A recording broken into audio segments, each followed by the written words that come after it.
திருநிதின்னு இப்ப அண்ணன் திருநிதியை கலெக்ட் பண்ணுவார் பாருங்க. தமிழன் கேக்குதா பேசுறது? கேக்குது தமிழ். உங்களுக்கு அனுப்பியிருக்கேன் டிஎம்ல, பாத்தீங்களா தெரியல. அண்ணன் ஒரு ஆளுக்கு சீட்டு கொடுத்தாரு சொன்னா நீ விசுவாசிக்கண்டே. அந்த பேர்ல தான் கம்பெனி இருக்கு.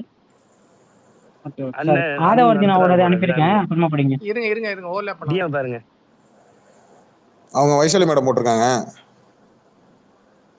பின்னாமே சிக்கிட்டான், அவன் டிரைவர் தான், விஜய் நடத்துற ரியல் எஸ்டேட் கம்பெனி டைரக்டர். ஆத்தி எடுத்துட்டாங்கயா ஜிப்சி. அது வந்து இல்ல, அது வந்து கிட்டத்தட்ட வந்து ஒரு நிமிஷம் அந்த நியூஸ் வந்து அவர் பேர் ராஜேந்திரன். அவர் அந்த நியூஸ் வந்தே கிட்டத்தட்ட ஒரு மணி நேரத்துக்கு மேல ஆயிடுச்சு, 3/4 மணி நேரத்துக்கு மேல ஆயிடுச்சு. எல்லாம் தூக்கி எடுத்துட்டாங்க, எடுத்து பொதுவெளியில போட்டாங்க. ஆமா மேடம், உங்களையே 15 நிமிஷம் முன்னாடி கேட்டோம், நீங்க வரவே இல்லை மைக்ல. அப்படியா? இல்ல, எனக்கு வெளியில தூக்கி போட்டுச்சு, அதனால அது ஒண்ணும் இல்ல, அது என் மேல இருக்கிற பாசத்துல சில பேர் உட்கார்ந்து ரிப்போர்ட் அடிச்சிட்டு இருக்காங்க. அப்படிதான் விடுங்க. அந்த ராஜேந்திர சி ராஜேந்திரா தானே? ஆமா ஆமா ஆமா. அவர் அண்ணன் கூட ஃளைட்ல முத போகும்போது கோ பேசஞ்சர் அவர் தானே? ஆமா ஆமா, அவர் தான் அந்த டிரைவர். போடுங்கப்பா ஜிப்சி, இதை எடுத்து போடுங்க ஜிப்சி, நம்ம குரூப்ல நான் ஷேர் பண்றேன். போட்டு விடுங்க ஜிப்சி. இவங்க வைசாலி மேடம் போட்டுருக்காங்க, நீங்க எடுத்து போடுங்க.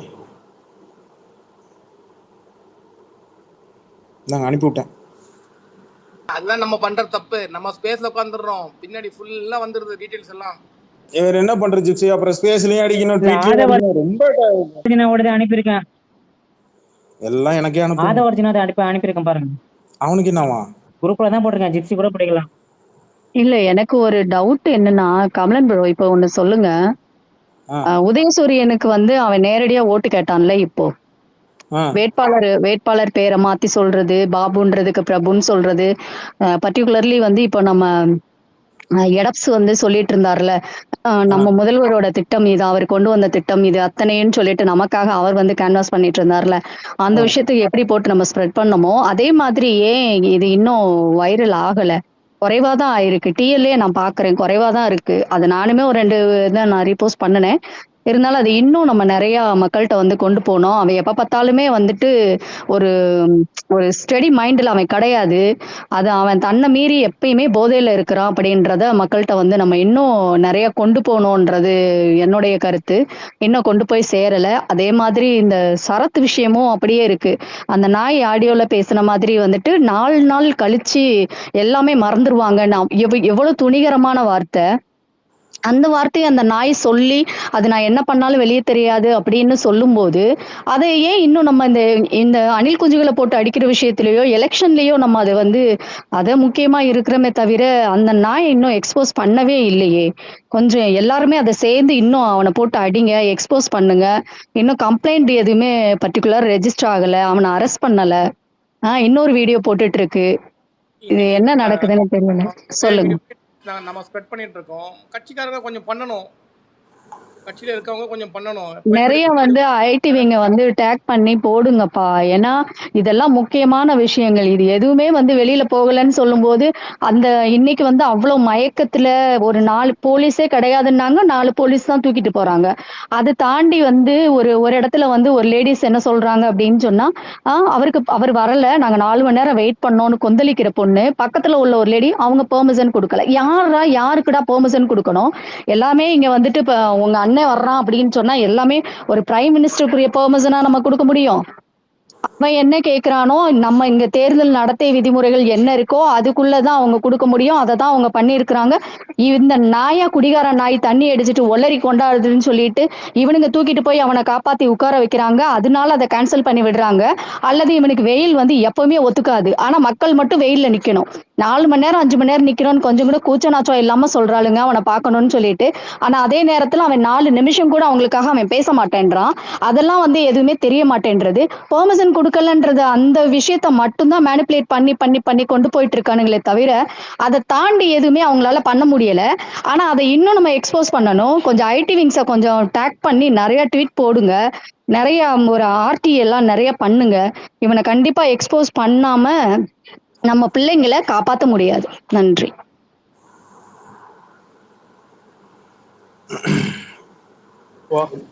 இதத்தான் காலையில உட்காந்து கண்ணா பின்னான்னு இதைத்தான் அவரு காலையிலே சொன்னாரு மேடம்.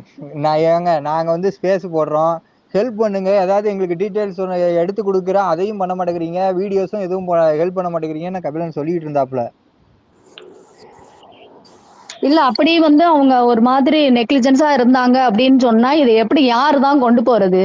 ஐடி விங் வந்து அவங்களுடைய ஒரு ஒரு இம்பார்ட்டன்ட் ஒர்க் இதெல்லாம் எப்படா கிடைக்கும் அப்படின்னு சொல்லி தேடி கண்டுபிடிக்கிற வேண்டிய விஷயம். நம்மளே ஒரு இடத்துல தூக்கி போடுறோம்னு சொல்லும்போது அதை அவங்க அதை யூஸ் பண்ணணும்ல. அதை நம்ம மினிஸ்டர் டிஆர்பி ராஜாக்கு வந்து கொஞ்சம் அதை டேக் பண்ணுங்க. அதை டேக் பண்ணதை எனக்கும் வந்து எல்லாமே டேக் பண்ணுங்க. என்னைய வச்சும் நானும் நிறைய போடுறேன். ஒவ்வொரு நம்ம ஆட்கள் நம்ம ஐடியில யாரா இருக்காங்களோ அவங்கள ஃபுல்லா டேக் பண்ணி போடுங்க. எல்லாமே ஒரு ஆர்டி பண்ணுவோம். இது கண்டிப்பா ஸ்ப்ரெட் பண்ணி ஆக வேண்டிய விஷயம். சும்மா நம்ம ஸ்பேஸ்ல உட்காந்து நம்மளோட வருத்தத்தையோ நம்ம வேதனையோ தெரிவிச்சு இங்க ஒண்ணுமே ஆக போறது இல்ல. ஏன்னா இந்த எலெக்ஷன் டைம்ல ஐடி விங்க்கு நிறைய பிரச்சனைகள் இருக்குன்னு அவங்க அங்கதான் போய் எக்ஸ்போஸ் பண்ண பார்ப்பாங்களே தவிர நம்ம என்ன பேசுறோம் அப்படின்ற விஷயம் அவங்களுக்கு காதுக்கு கண்டிப்பா போறதுக்கான வாய்ப்புகள் இல்ல. அதனால நம்மளுக்கான பங்கெடுப்பை நம்ம தான் வந்து முன்னெடுக்கணும்னு நினைக்கிறேன். நன்றி. கடைசியில கேஸ் நான் தான் வாங்கிட்டு போறேன். எல்லாத்துக்கும் போயிட்டு நின்று வழக்கமில்ல எங்கடா அந்த கபில அவன் மேல கேச போடுறா, அவன் தான் டிஃபர்மேஷன் போடு, போடு அது போடு போடு. இல்ல கபிலன் ப்ரோ, இப்போ நம்ம உண்மைக்கு மாறான விஷயத்த சொன்னா மட்டும்தான் அங்க கேஸ் வரும். இப்ப நம்ம உண்மையான விஷயத்த எப்பவுமே டிஎம்கேட்ட நம்ம வந்து பிடிச்ச ஒரு விஷயம் அல்லது நம்ம பண்ற விஷயம்னு பார்த்தா டேட்டா. உண்மையான டேட்டா இல்லாம ஒரு திமுக காரன் கூட உள்ள இறங்க மாட்டான். அப்போ டேட்டா நம்ம கையில இருக்குது. அவன் கேட்டான் அப்படின்னா நம்ம தூக்கி போடுறதுக்கான அந்த ஒரு தைரியம் நம்மள்ட்ட இருக்குது. அதையே நம்ம வந்து கேஸ் எதுக்கு வரப்போகுதுன்னு சொல்லுங்களேன். பொய்யா வந்து ஸ்ப்ரெட் பண்ணிட்டு போயிட்டு இருக்கான். அவன் மேலேயே வந்து ஒண்ணு கேஸ் போட முடியல, நடவடிக்கை எடுக்க முடியல. 47 பேரை கொன்னுட்டு அந்த நாய் போயிருக்கு. அதுக்கும் ஒன்னும் எதுவுமே பண்ண முடியல. வெறும் விசாரணைன்னு மட்டும்தான் அவனை வந்து கூப்பிட்டு மாப்பிள்ள மாதிரி அலங்கரிச்சு உட்கார வச்சு கூட்டு போயிட்டு வந்துட்டு இருக்காங்க. அவங்களே ஒண்ணும் பண்ண முடியல. இங்க நம்ம உண்மையான விஷயத்த தானே சொல்ல போறோம். அதுக்கு என்ன பயம் இருக்க போகுது? அதுக்கு என்ன கேஸ் இருக்க போகுது? தைரியமா களமாடுங்க தோழர். இல்ல சிஸ்டர், நீங்க சொல்றது வாஸ்தவம் தான். இங்க திமுக காரன் இல்ல மேடம், அது நான் சும்மா நம்ம இப்ப வேற விஷயம் பேசலாம். இப்போ ஆதவ அர்ஜுனா அபிடேவிட் வந்துருச்சு. அதுல வந்து கரூர் விஷயத்துல மேல கேஸ் இருக்குன்னு அதுல சொல்லியிருக்கான். தங்கச்சி 46 கோடி போடு. ஆதவ அர்ஜுனாவோட பட்டப்பில் அவங்க இது பண்ணிருக்காங்க இல்லையா, நாமினேஷன் பண்ணிருக்காங்க இல்லையா, அதை நான் உங்களுக்கு வாட்ஸ்அப்ல அனுப்பிச்சிருக்கிறேன். ஜிப்சி முடிஞ்ச அளவுக்கு அது குரூப்ல எல்லாருக்கும் இமேஜ் அனுப்புங்க, பிடிஎஃப் இருக்கு, அது போட்டோஸ் எடுத்து அனுப்புங்க. அது ஒரு 20 பக்கம் இருக்கு. முக்கியமான விஷயம் நான் சொல்றேன் பாருங்க. 41 விஷயத்துல அவன் மேல கேஸ் எஃப்ஐஆர் இருக்கு அவன் மேல. அப்புறம் அவன் 66 கோடிக்கு வாய்ஸ் காமெண்ட் கொடுத்துருக்கான். 46 கோடி கடன் வந்து அவன் தங்கச்சி கொடுத்துருக்கான். விஜய் சேதுபதிக்கு 25 லட்சம் கொடுத்துருக்கான். அவன் தான் இவனோட பெரிய கார்பரேட்டா இருக்கான். சார்ட்டர் ஃபைட் பில் வருது, அதுல எல்லாமே இருக்கு பாருங்க. அந்த இதுல இருக்கு பாருங்க. ஒன்னா ரிவீல் பண்ணிட்டே இருக்காங்க பாருங்க. அதான் இப்ப நம்ம கரண்டா பேசணும். ஏன்னா நம்ம வாய்ஸ் காமெண்ட் பேசினாலும் மேல வந்துருவானுங்க. அதை பத்தி பேசதான் இப்ப நம்ம அடிக்கணும். இல்ல ஒரு நிமிஷம், ஒரே ஒரு வார்த்தை. எனக்கு ஒருத்தவங்க கேட்டிருக்காங்க, நீங்க வந்து ட்விட்டருக்கு புதுசா, அவர் வந்து ரஜினி ரசிகர்னு சொல்லிட்டு என் உயிர் உள்ளவரை சூப்பர் ஸ்டார்னு சொல்லும் போதே தெரியும் அவங்க டிஎம்கே வந்து கிடையாதுன்னு எனக்கு நல்லாவே தெரியும். ஆனாலும் இங்க டிஎம்கே காரவங்க நிறைய பேர் உட்காந்து கேள்வி பார்த்துட்டு இருக்காங்க, கேட்டுட்டு இருக்காங்க. நான் அவங்களுக்கும் சேர்த்துதான் சொன்னேன். அவர் விஜய் அடிக்கணும் அப்படின்னு சொல்லும்போது அவர் முன்னாடி இருந்து எல்லாமே அவர் பண்ணிட்டு இருக்காரு கபிலன் ப்ரோ. சோ அதனாலதான் நான் அவரை வந்து பர்டிகுலர்லி சொன்னனே தவிர அவரு டிஎம்கேன்னு நான் சொல்லல. நன்றி. நான் டிஎம்கேன்னு சொன்னா டிஎம்கே காரங்க என்ன போக மாட்டாங்க. வாங்க அசோக் சார், வணக்கம். நான் காலையில 80 கோடி வரி கட்டினான்னு. ஏன்னா 400 கோடி வருமானத்துல 80 கோடி எப்பரா வரி கட்டினான் அவன்? இல்ல எனக்கு நான் காலையிலேருந்தே அசோக் சார் காலையில போட்ட ஸ்பேஸ்ல ரொம்ப டென்ஷன் ஆகி நான் ஒரு 2 மணிக்கு 3 மணிக்கு என் பண்ணிட்டு போயிட்டேன். என்னன்னா ஒரு விஷயம் ஒன்று நடக்குது. அவனுக்கு வந்து ஓப்பனாகவே அவன் மைக்கு கீழே எடுத்து வச்சுட்டு தான் ஒரு மாலை எடுத்து அவனே அவன் கழுத்துக்கு போட்டுக்கிட்டு அவரே ஒரு ஹாய் ஹாய் பாய் ஹாய் அப்படின்னு சொல்லிட்டு அவன் பாட்டுக்கு போறான், ரோட் ஷோ பண்றான். இந்த கிளிப்பை ஒன்று எடுத்து போடுங்கப்பா, இது வந்து ரோட் ஷோ நாட் பர்மிட்டட் அப்படின்னு சொல்லி எலெக்ஷன் கமிஷன் ஆஃப் இந்தியா சொல்லும் போது இதை எடுத்து போடலை. நான் கோவப்பட்டு கடுப்பாகி போய் ஜிப்சி கால் பண்ணேன். ஜிப்சி அதை ரெக்கார்ட் பண்ணி அந்த கிளிப்பை எடுத்து எனக்கு கொடுத்தாரு. அதை எடுத்து அப்புறம் நான் மற்ற ஐடிஸுக்கு நான் வந்து ஃபார்வர்ட் பண்ணி அதை ட்வீட்டாக போட்டேன். 2 ட்வீட்டாக போட்டு விட்டேன். நம்மளால அதான் பண்ண முடியும், அதை சுற்றிட்டு இருக்க முடியாது. ஏன்னா அடுத்தடுத்து கண்டென்ட் வரும், அதை அடுத்தடுத்து மக்கள்கிட்ட பரப்பணும். வேட்பாளரோட பேக்ரவுண்டு, அவனோட டிவிகே கட்சியோட ஒருத்தரோட கிரைம் பேக்ரவுண்டு எல்லாத்தையும் எடுத்து இங்கே போடணும். அப்போ ஒரே ஆளால பண்ண முடியாது. அப்போ அதுக்கு சப்போர்ட்டிவா அப்போ ஒரு 10 பேர் வேணும். அதுக்கு தான் அந்த குரூப்ல நான் எல்லாருக்கும் எடுத்து யூனிக்கா ஒன்று எடுத்து போடுங்க. லைக் மட்டும் தட்டிட்டு போகாதீங்க, ஆர்டி தட்டுங்க, பிளஸ் ஓன் ட்வீட்டை எடுத்து போடுங்க. அதான் முக்கியம். நீ ஒன்றும் தப்பான நியூஸை போட போறதில்ல, உண்மைக்கு புறமான நியூஸை போட போறதில்ல, உண்மையை சொல்ல போற, அவ்வளவுதான். யாரு எதை பேசுறோம் அப்படின்றது ஒரு விஷயத்த ஒரு ஆள் கேள்வி கேட்டா கண்டுக்காம போயிடுவாங்க. அது ஒரு 10 பேர் 20 பேர் 50 பேர் தாண்டி அது ஒரே கேள்வி கேட்டா அப்ப அது கவனம் ஈர்க்கப்படும், பட்டு தான் ஆகணும். 29 நாள் தான் இருக்கு, 28 நாள் தான் இருக்கு, இன்னும் சொல்ல போனா 27 நாள் தான் இருக்கு. இந்த 27 நாள்ல நீ என்ன அடிக்கிறியோ அதுதான் அங்க ஓட்டிங்ல காட்ட போகுது. யாருக்கு வேணாலும் ஓட்டு போடு, ஆனா இவனுக்கு மட்டும் ஓட்டு போடக்கூடாது. இதுதான் ஒரே ப்ராபகண்டா நான் பண்றது. நீ யாருக்கு வேணா ஓட்டு போடு, எனக்கு பத்தி அதை பத்தி கவலையே கிடையாது. நீ நோட்டாக்கு போடு, இல்ல திமுக போடு, அதிமுக போடு, நீ டிவிகேக்கு போடு, இல்ல டிவிகேன்ற பாருங்க, டிஎம்கேக்கு போடு, யாருக்கு எந்த கட்சி வேணாலும் ஓட்டு போடு, விசிக்கு போடு, யாருக்கு வேணாலும் போடு, பிஜேபி, காங்கிரஸ், நாம் தமிழர், யாருக்கு வேணாலும் ஓட்டு போடு, சுயேட்சை கூட ஓட்டு போடு, ஆனா டிவிக்கு மட்டும் ஓட்டு போடாது. எல்லாரும் சொத்து கணக்கெல்லாம் காட்டுறல, மறைச்சுதானே காட்டுறாங்க, இவன் மட்டும் காட்டுறல மட்டும் என்ன தப்பு கண்டுபிடிச்சிட்டீங்க அப்படின்னா, அப்ப நான் மாற்றேன்னு சொல்லி வந்தது இவன் தானே, மாற்றேன்னு சொல்லி வந்தது இவன் தானே. உலகத்துல எங்கேயாச்சும் கட்டின பொண்டாட்டிக்கும் பெத்த பசங்களுக்கும் பெத்த அப்பா அம்மாவுக்கும் கடன் கொடுத்தேன்னு சொல்லி எவனா காட்டுற கணக்கு பார்த்துருக்கீங்களா? ஃப்ரெண்டுக்கு கடன் கொடுத்தேன், இல்ல சொந்தக்காரங்களுக்கு கடன் கொடுத்தேன், இல்ல கட்சிக்காரனுக்கு எவனாக கடன் கொடுத்தேன் அப்படின்னு சொல்றவன தான் நான் பார்த்துருக்கிறேன். உலகத்திலேயே குடும்பத்துக்குள்ளேயே கடனை கொடுத்தவனுக்கு இவன் தான் உலகத்திலேயே. அதுலயும் முழுசா கடன் கட்டிருக்கானா பாருங்க அசோக் சார். இல்ல, அந்த விமல் படம், விமல் எஸ்கே ஒரு படம் இருக்கும் பாருங்க, அதுல டெல்லி கணேஷ் எழுதி வச்சிருப்பான் பாருங்க, அந்த மாதிரி எழுதி வச்சிருக்கான் பலவதியமே. ஒன்னான ஒரு திருட்டு பையங்க, எப்படி மறைக்கணும்னு கூட இவனுக்கு தெரியல, பச்சையா மாட்டிக்கிட்டான். இப்ப இவன் வச்சிருக்கிற கம்பெனி பினாமி பேர்ல வச்சிருக்கிறது இப்ப எடுத்து போட்டாங்க. எப்ப அதை எடுத்து போட்டீங்களா? ஒயிட் பேர் போட்டாப்ல, அடுத்து டக்கு டக்குன்னு எடுத்து போடுங்க. ஆமா, வைஷாலி மேடம் போட்டிருந்தாங்க. அதுதான் வேணும். கண்டென்ட்டை நம்ம ஃபாலோ பண்ணக்கூடாது, நம்ம கண்டென்ட்டை கிரியேட் பண்ணணும். அதனாலதான் பயோல கண்டென்ட் கிரியேட்டர் ஒன்று வைங்கன்னு சொன்னேன். இதுதான் ஒரிஜினல் கண்டென்ட் கிரியேட்டிங். கண்டென்ட்டை நம்ம எடுத்து டிஎல்ல எடுத்து கொடுக்கணும். அதை பார்த்துட்டு அவன் பத்திக்கிட்டோம். அங்க விஜய் ஃபேன்ஸ் பேசல, நல்லா பாருங்களேன். பாதுகாப்பு பிரச்சனை பாருங்களேன், ஒரு இடம் வில்லிவாக்கத்துக்கு வர முடியல, அங்க வர முடியல, இங்க வர முடியல, இதுதான் பேசுறானுங்க. ஆனா நல்லா பாருங்க, அவனுங்க இந்த சொத்து மேட்டர், அசெட் மேட்டர் தொடர்றதுக்கு அவனுக்கு பயப்படுறானுங்க அசோக் சார், பயப்படுறானுங்க. மதியம் நம்ம ஸ்பேஸ்ல பேசிட்டு இருக்கிற நேரத்துல சிடி நிர்மகுமார் அங்க ட்வீட் போடுறாங்க, போதுமான பாதுகாப்பு துறைகள்னு சொல்லிட்டு ஒருத்தன் ட்வீட் போடுறான். அடுத்து கொஞ்ச நேரம் கழிச்சு புசியானந்துல இருந்து டிவி ஹெட் குவார்டர்ல இருந்து ஒரு அறிவிப்பு, எங்களுக்கு போதுமான பாதுகாப்பு இல்லை, அதனால நாங்க இதா வரோம், பிரச்சாரத்தை தொடங்க முடியல, வில்லிவாக்கத்துக்கு வர முடியல அப்படின்னு. இவனுங்களுக்கே பில்டப் இப்படியே தான் அவங்க வீட்ல இவனுங்க வீட்ல சன்னியூஸ் கார்டு வந்துருச்சு. ஜெயநகர் ப்ராப்பர்ட்டி லிமிடெட் என்ற பெயரில் விஜய் நடத்தும் ரியல் எஸ்டேட் நிறுவனத்தின் இயக்குநராக அவருடைய ஓட்டுநர் ராஜேந்திரன் உள்ளார். அந்த ராஜேந்திரன் தான் சீட்டு கொடுத்து வச்சிருக்கான். சுமார் 30 ஆண்டுகளில் விஜயுடன் உள்ள ராஜேந்திரனின் மகன் சபரிநாதன் சென்னை விருகம்பாக்கம் தொகுதியின் தாவேக வேட்பாளராக நிறுத்தப்பட்டுள்ளார். அந்த ராஜேந்திரன் இருக்கார் இல்லையா, அந்த ராஜேந்திரனோட பையன் தான் சபரிநாதன். அவன் தான், அந்த பையன் தான் விருகம்பாக்கத்தோட டிவிக்கோட வேட்பாளர்.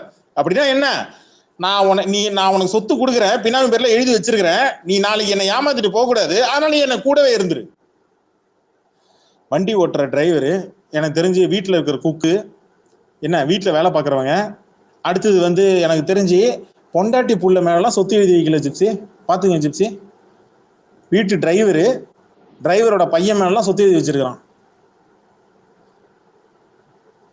டிரைவர் மேல இருக்கிற நம்பிக்கை, டிரைவரோட பையன் மேல இருக்கிற நம்பிக்கை பொண்டாட்டி புள்ள மேல இல்ல. அந்த அம்மா புரியணும், அந்த அம்மா கிட்ட இருந்து என்ன இருக்குன்னு பாருங்க சார். இப்படி சொல்லுவோம், அண்ணனை பாத்தீங்களா, செல்முருகன் சொல்லுவாங்க விவேக்ல ஜிப்சி, அதுல அந்த அண்ணன் மட்டும் இப்ப வரலனா அங்க பாருங்க, பொண்டாட்டி புள்ளியில நம்ம மேல நம்பிக்கை இல்லாம எப்படி ஓட்டுநர் மேலேயே நம்பிக்கை வச்சிருக்கிறாரு பாருங்களேன். பாருங்க, இப்ப முட்டு கொடுக்கணும், டிவி கீழ இருக்கிற மகளிர் அணி முட்டு கொடுக்கணும். கேவலம்டா, இதெல்லாம் முட்டு கொடுக்காதீங்கடா டேய். எங்க அண்ணனை பாத்தீங்களா, எப்படி தான தர்மம் பண்ணிருக்காரு பாத்தீங்களா, எத்தனை பேர் கடன் கொடுத்திருக்காரு பாத்தீங்களா, ஒத்த ரூபாய் எங்க அண்ணன் கடன் வாங்கலங்க, எல்லாருக்கும் கடனா கொடுத்திருக்காரு பாருங்க. முதல்ல இந்த எலெக்ஷன் முடிஞ்சோடனே வாயை பெனாயில் போட்டு கழுவணும் ப்ரோ. நம்ம பேசுற நம்ம வாயே எவ்வளவு நாத்தடிக்குது, அந்த நாய் எவ்வளவு பெரிய நாத்தம் முடிச்சோம். சரி, பேசாம நான் போய் விஜய்கிட்ட போய் கடன் வாங்கிட்டு விட்டேன். ஆமா கொடுப்பாங்க கபிலான், தாராளமா கொடுப்பான். விஜய் ஃபேன்ஸ் விஜய் கிட்ட இருந்து எனக்கு கடன் வாங்கி கொடுங்கடா, அவனை அடிக்க. ஆனா சீக்கிரம் போங்க, 2.5 லட்சம் தான் இருக்கு கையில. நீங்க கடன் வாங்குனீங்கன்னா கேரியர் உச்சன்னு சொல்லணும். அது வந்து ஒரு நாளைக்கு ஒரு தடவை அந்த மாதிரி சொல்ல அண்ணா நீங்க வேண்டியிருக்கும். கியூட்டா இருக்கீங்கன்னு சொல்லணும். கியூட்டி இதெல்லாம் சொல்லணும். டியூட்டி இதெல்லாம் வருமானு பாத்துங்க. அப்போ கடன் வாங்கும்போது கண்ணத்துல முத்தமெல்லாம் வாங்கிப்பீங்களா கபிலன்? இது அவங்ககிட்ட இருந்தா அவனை நம்பி நான் கண்ணத்தை கொடுக்குறதா கற்பழிச்சிருவாங்க. நீங்க வேற. இல்ல இந்த கண்ணத்துல முத்தம் கொடுக்கும் போதே எனக்கு கமலஹாசன் தான் வந்துட்டு போறான். அதே டெம்ப்ளேட் அப்படிதான் இருக்கும். பரவாயில்ல, ஓகே ஃபைன் அப்படின்ட்டு.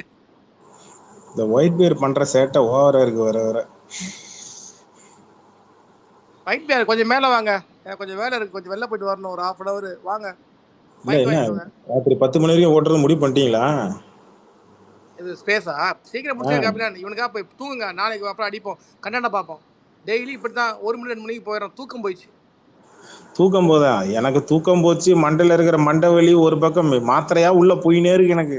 கபிலன் ப்ரோ இவனுடைய ஒண்ணும் கிடைக்கல கபிலன். இன்னைக்கு இவன் அப்படி வீட்டுல அந்த ஃபர்ஸ்ட் ஸ்டேட்மெண்ட்ல அந்த கையில இருக்கும் ரொக்கம்னு போட்டு அந்த அடுத்த ஒரு 3 காலம் பாத்தீங்களா? டிபெண்டன்ஸ் 1 2 3 போட்டிருக்காங்க. டிபெண்டன்ஸ் 1 2 இல்லன்னு போட்டிருக்கான். 3 வந்து நாட் அப்ளிகபிள்னு போட்டிருக்கான். ஆக்சுவலா வந்து இவன் பொண்டாட்டி டைவர்ஸ் கேஸ் இருந்ததுன்னா பசங்களை வந்து இவன் டிபெண்டா போடணும் இல்ல. பசங்களை இப்ப டிபெண்டா கூட இவன் போடுறதுக்கு தயாரா கிடையாது.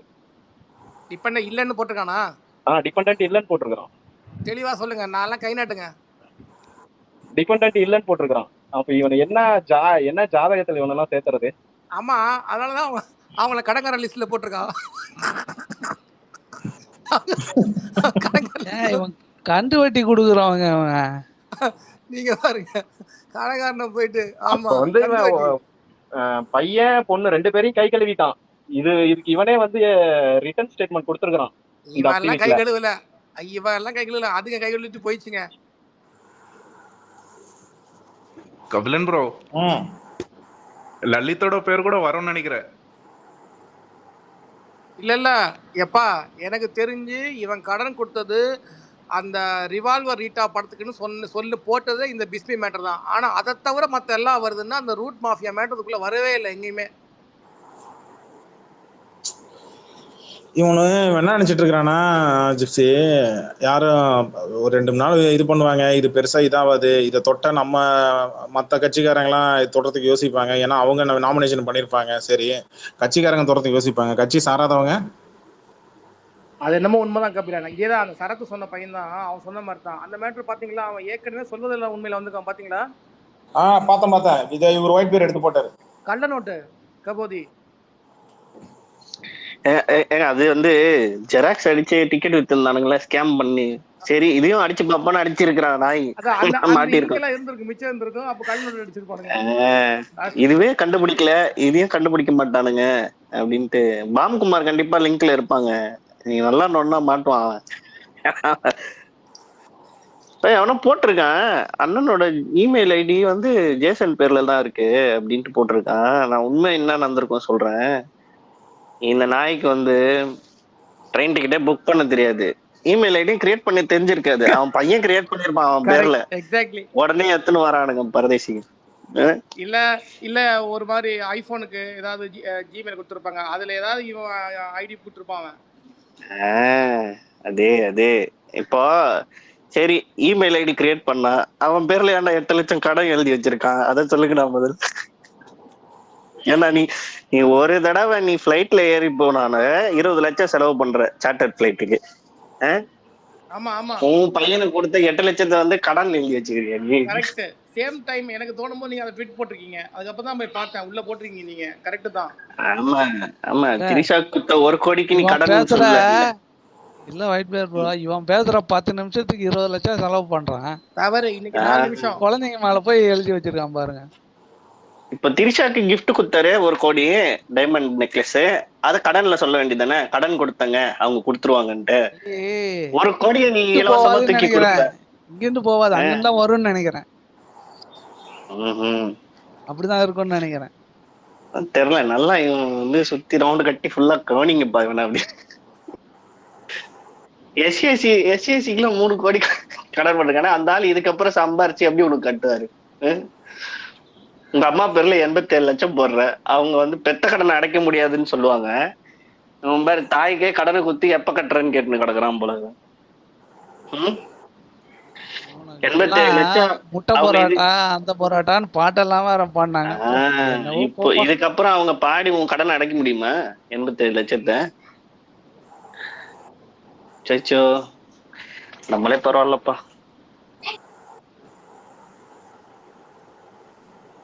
இந்த மாதிரி ஒரு தலைவர் கிடைக்கு பாரா, நீ இதுக்கு வேற ட்வீட் போட்டுறானுங்க.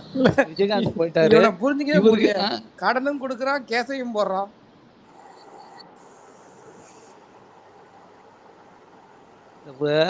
பிள்ளைங்கள்ட்ட தொட்டில ஆட்டோனாங்களா அந்த மாதிரி போல இது. ஆமா, கடை எப்ப கொடுத்தா? ஆனா பட் கடை இப்பதான் கொடுத்துருக்கான். கேஸுக்கு முன்னாடியே போட்டல, 2021 போட்டால. அது இப்போ கடன் வந்து நம்ம கிட்ட ஏதோ காசு இல்ல, கடன் கொடுக்குறோம், திருப்பி கொடுத்துருப்பா அப்படின்னு சொல்லலாம். அக்கௌண்ட்ல 400 கோடி வச்சுன்னு இருந்துட்டு 400 கோடி வச்சுட்டு 8 லட்சம் ரூபாய் 3 லட்சம் கடன் கணக்கு எழுதி வச்சிருக்கானு. அதுக்கப்புறம் வந்து நான் வந்து விஷயத்துக்கு 3 கோடி 250 கோடி இல்ல அந்த 200-250 கோடி எல்லாம் சொன்னானுங்களா, அதெல்லாம் எங்க எப்போ வரும்? அதெல்லாம் வாங்கினா இல்ல அசோக் சார், நாளைக்கு வந்து தொகுதிக்கு வந்ததுக்கு 3 கோடி நீங்க எனக்கு கொடுங்கன்னு வரி போட போறாங்க. ஒரு தொகுதியா நான் வரேன், எப்ப எனக்கு 3 கோடி கலெக்ட் பண்ணி கொடுக்குறீங்கன்னு போறான். ஆமா, ஏன்னா கையில காசு இல்ல. நீங்க கேட்டாலும் ஆமா 5 நிமிஷம் பேசுறேன், அதுக்கு ப்ரிப்பரேஷன் எவ்வளவு நேரம் ஆகும் தெரியுமா? அந்த 5 நிமிஷத்துக்கு எனக்கு அதுலயும் இன்னைக்கு கேட்டாலும் கேட்பாங்க. அதுலயும் இன்னைக்கு வந்து சொன்ன முதல் பிரச்சாரத்துல சொன்ன முதல் வேட்பாளர் பேரே தப்பு. அவன் என்ன பண்றான், எல்லாம் நம்ம டிவிக்கே தானே விசில் தானே அப்படின்னு. இல்ல ப்ரோ, இல்ல அதுல ஒரு அவன் வந்து நீங்க நம்ம எல்லாம் நினைச்சிட்டு இருக்கோம் அவன் வந்து குடும்பத்துக்கே கடன் கொடுத்துருக்கான்னு. அது அப்படி இல்ல. ஆக்சுவலி என்னன்னா, கடன் வந்து அவன் பேர்ல வந்து இப்ப எல்லாத்துக்கும் கடன் கொடுத்தேன்னு சொல்லியிருக்கான்ல, இந்த அமௌண்ட் எதுக்குமே அவன் வந்து டாக்ஸ் கட்ட வேண்டாம். அவன் டாக்ஸ் கட்ட வேண்டாம் அப்படிங்கிற ஒரு லீகல் இதுக்காக, டாக்ஸை குறைக்கணுங்கிறதுக்காக நான் எங்க அப்பா கடன் கொடுத்துருக்கேன், எங்க அம்மா கடன் கொடுத்துருக்கேன் அப்படிங்கறத வந்து அவன் வந்து அப்படி சொல்லியிருக்கான். இதுல அவனுக்கு ஒரு லீகல் பிரச்சனையும் இருக்கு. இல்ல அவனுக்கு ஒரு லீகல் பிரச்சனையும் இருக்கு. என்னன்னா, ஒருவேளை இவன் வந்து லோன் எடுத்து அவங்களுக்கு கொடுத்திருந்தாலோ, இல்ல கிஃப்டா கொடுத்துட்டு அதை வந்து கடன் வந்து மென்ஷன் பண்ணியிருந்தாலோ, அது பினாமி டிரான்சாக்ஷன் அப்படிங்கிற பிரச்சனை இல்ல, டாக்ஸ் ஸ்க்ரூட்டினிட்டி இதுல வந்து வரும். அது மேபி அது இன்கம் டேக்ஸ் அவங்க தான் பார்க்கணும், அது எப்படி பண்றாங்கன்னு தெரியல. அது நமக்கு டீட்டெயில்ஸ் தெரியாதுல்ல, அது எப்படி கொடுத்துருக்காங்க, எப்படி அவன் வந்து அதில் அஃபிடவிட்ல மென்ஷன் பண்ணியிருக்கான், இல்லை அவன் லீகலா எப்படி மென்ஷன் பண்ணியிருக்கான்னு தெரியல. பட் அவன் வந்து கடன் கொடுத்துருக்கேன், நான் எங்க அப்பாவுக்கு அம்மாவுக்கு எல்லாம் கடன் கொடுத்துருக்கேன் அப்படின்னு சொல்றதே வந்து என்ன விஷயம்னா, டாக்ஸ் பெனிஃபிட் பெறதுக்கு. அதுக்கு வந்து அவன் டாக்ஸ் கட்ட வேண்டாம். அவன் டாக்ஸ் கட்ட வேண்டாங்கிறதுக்காக வேண்டி இவங்க மேல எல்லாம் கடன் தூக்கி வச்சிருக்கான். அதான் விஷயம். இப்போ அவன் வந்து தெளிவா இருக்காங்க. அவன் வந்து எந்த விஷயத்துலலாம் தெளிவா இருக்கணுமோ, அவன் முட்டாள்லாம் கிடையாது. நம்ம நினைச்சிட்டு இருக்கான் அவன் தற்குறி, நான் தலைமை தற்குறியா வந்தான்னு. அவன் எல்லாத்தையும் தற்குறியாக்கிட்டு அவன் தெளிவா வேலை பார்த்துட்டு இருக்கான். இல்ல அதுதான் தெரியும். இப்ப நீங்க சொல்றதும் தெரியும். இப்ப நம்ம வந்து ஒரு ஐடி ஃபைல் பண்ணும்போது சொந்த வீட்டுல இருந்தாலும் ரெண்ட்னு போட்டு நம்ம அதை கட்டி அந்த மாதிரி ஏதாவது கோல்மால் பண்றான்னு வச்சுக்கோங்களேன். ஆனா நீங்க அதை காட்டும் போது, நீங்க அதை ஒரு கணக்கா காட்டும் போது அது பேசு பொருள் தானே. நீங்க வந்து பையன் பேர்ல எழுதுறதுக்கு அக்கம் பக்கத்துல புஷியானந்துக்கு 10 கோடி கொடுத்தேன்னு எழுத வேண்டியது தானே. அதுக்காக தான் புஷியானந்த் மாட்டிப்பான்ல. இல்ல புஷியானந்த் மாட்டிப்பான்ல. இப்ப அவனும் வந்து அடுத்தது இது அபிடவிட் தாக்கல் பண்ணும்ல. அவன் அப்போ வந்து நான் வந்து விஜய்கிட்ட இருந்து கடன் வாங்கியிருக்கேன் அப்படிங்கிற ஒண்ணு காட்டணும்ல. அப்போ அதை அவன் வந்து எதுக்கு செலவழிச்சான், அவனோட இன்வெஸ்ட். இப்போ விஜய் நீங்க சொன்ன 10 கோடி நான் விஜய்கிட்ட இருந்து வாங்கியிருக்கேன் அப்படின்னு அவன் காமிச்சான்னா, அதை நீ எதுல இன்வெஸ்ட் பண்ணிருக்க, அதுக்கான டாக்ஸ் எங்க, அதுல இருந்து உனக்கு வருமானம் என்ன, அதுக்கான டாக்ஸ் என்ன, அவனை பிடிச்சு நோண்டிடுவாங்கல்ல. அதனாலதான் அவன் காட்டாம இருக்கான். இப்ப இதே அவங்க அப்பா அம்மா கிட்ட, அவங்க அப்பா அம்மா அடுத்து அபிடவிட் தாக்கல் பண்ண போறது இல்ல, அவன் பொண்டாட்டியோ இல்ல அவன் பிள்ளைகளோ தாக்கல் அவங்கள மாட்டி விட்டுருக்கான். புஷிய புஷிட்டையும் மாட்டி விட்டுருக்கான். ஆனா அவனுக்கு அந்த அமௌண்ட்டுக்கு 3 கோடியே என்னன்னு நினைக்கிறேன், சம்திங் சின்ன அமௌண்ட்.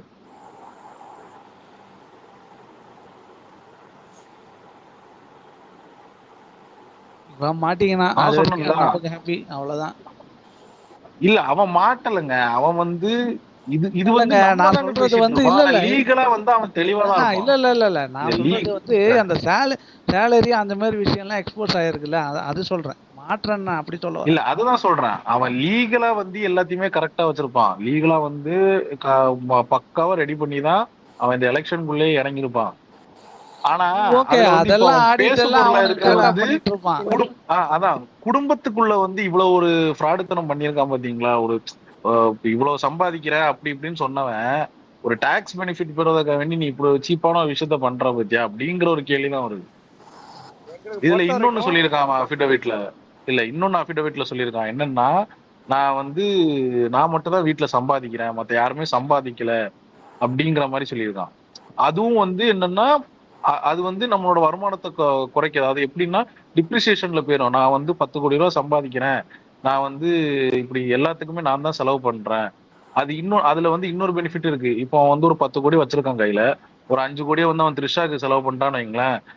அந்த 5 கோடி அவன் வந்து எப்ப என்ன எப்படின்னு கணக்கு கணிப்பானா, நான் வந்து இங்க என் குடும்பத்துக்கு செலவு பண்ணேன், ஏன்னா அவங்களுக்கு வந்து வேற வருமானம் இல்லை அப்படிங்கிற மாதிரி கணக்கு காணிச்சிருவான். அதான் ஒவ்வொரு வேர்டையும் தெளிவா பார்த்து பார்த்து அதான் இத்தனை வருஷம் 80 வருஷம் 100 வருஷம் அரசியல் பண்றவங்க கூட இந்த மாதிரி அஃபிடவிட் போட்டிருப்பாங்களான்னு தெரியாது.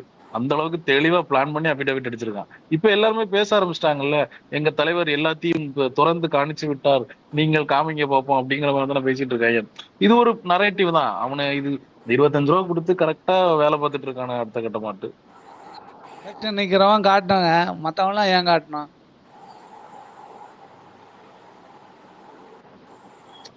அதுதானே பேச பொருளாகுது. இப்ப அடுத்த அவன் அவன் வந்து அவன் ஒரு விஷயம் பேசிட்டான்னா அடுத்த அரை மணிக்கூர்ல பாருங்க சோசியல் மீடியால எல்லாரும் டக்கு டக்கு டக்கு டக்குன்னு ஒரே மாதிரி போடுவானுங்க. அதுக்கு அது இப்போ இப்போ இந்த அஃபிடவிட் இறங்கினோன்னா அடுத்த எல்லாரும் ஒரே மாதிரி போடுறானுங்க. என்ன போடுறானுங்க? இப்போ நாங்க வந்து கரெக்டா இருக்கிற சொத்து எல்லாத்தையுமே கணக்கு காமிச்சிட்டோம், நீங்க காணிக்க பார்ப்போம், இல்ல உங்களால காமிக்க முடியுமா, நீங்க என்ன அஃபிடவிட்ல தாக்கல் பண்ணிருக்கீங்க? வருஷ கணக்குல அவங்க எல்லாம் நிக்கிறாங்கடா. அவங்க நீங்க ஏன்னா கம்பேர் பண்ணி கூட எலெக்ஷன் பார்க்கலாம் இதான் ஃபர்ஸ்ட் அவங்களோட டைம் அவங்க சொத்து நிக்கிறாங்க. மதிப்பு. எல்லாரும் ஏற்கனவே பல ஆமா. வருஷமா நின்னுட்டு இருக்காங்க. வருஷம் என்ன இருக்காங்கன்னு எடுத்து பாத்துக்கோ, அவ்வளவுதான். 5 வருஷத்துக்கு ஒரு தடவை காட்ட போறாங்க, பாத்துக்கோ.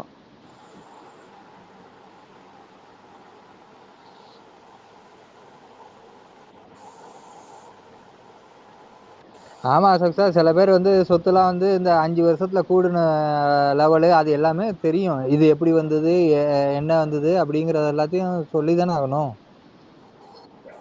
சொத்து மதிப்புலாம் கூடுது குறையுது, இது எக்ஸ்ட்ராவா சொத்து வந்திருக்குது, போன அதுதான் எலெக்ஷன். மொசகுட்டி ப்ரோ. எல்லாரும் ஆடிட்டர் வச்சிருக்காங்க, எல்லாருக்கும் தெரியும்ல எப்படி பண்ணணும் என்னன்றது. யாரும் புதுசு கிடையாது. அவங்க இன்னும் இன்னைக்கு நேத்தா சம்பாதிக்கிறாங்க, எல்லாம் சம்பாதிக்கிறாங்க, அவங்களுக்கு தெரியும் எதை எப்படி பண்ணணும்ட்டு.